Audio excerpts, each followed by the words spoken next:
Sorry ভাই, বিয়ারের বোতলটা বাড়িতে ফেলে এসেছি। এখন যাই না, আমার বাবা যদি দেখতে পায় কি হবে। আমার বাবা আবার পাড়ার টপ মাতাল। শালা তুই একটা কাজ ভালো করে করতে পারিস না? तो उससे मेरा क्या फायदा। তোর বাবা একবার যদি মদের বোতলটা পায় তাহলে কি করবে জানিস তো? একাই পুরো সাবার করে দেবে। রাগারাগি করে কি লাভ? আমি কি ইচ্ছে করে ফেলেছি? ইচ্ছে করে ফেলিস আর না ফেলিস, আমি সেটা দেখতে যাবো কেন? কত আশা নিয়ে একটা বিয়ারের বোতল কিনেছিলাম। আমাকে মাফ করে দে ভাই, এই অপরাধের কোনো ক্ষমা নেই। আর ছাড় না, নিজেদের মধ্যে যা হওয়ার হয়ে গেছে।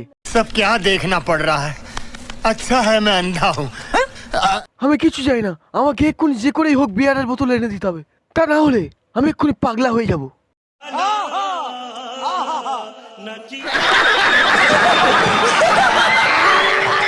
এক বোতল বিয়ার তো চুরি করে নিয়েছি, এবারে 10 টাকার চানাচুর কিনে নিয়ে যাই, ব্যাস।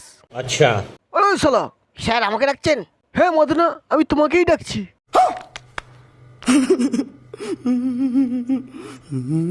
খেয়েছে রে, পুলিশ আমাকে কি ছিটতে ডাকছে, যাই কাছে গিয়ে দেখি কি বলে।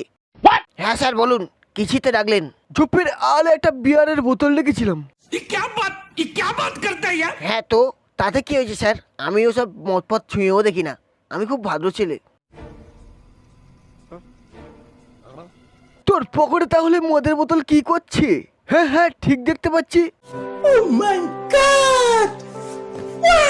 এই তো সেই মদের বোতলটা যেটা আমি চোপের আলে লুকিয়ে রেখেছিলাম। চল শালা, তোকে আজকে বিনা চাটে মদ খাইয়ে ছাড়বো। চল শালা চল।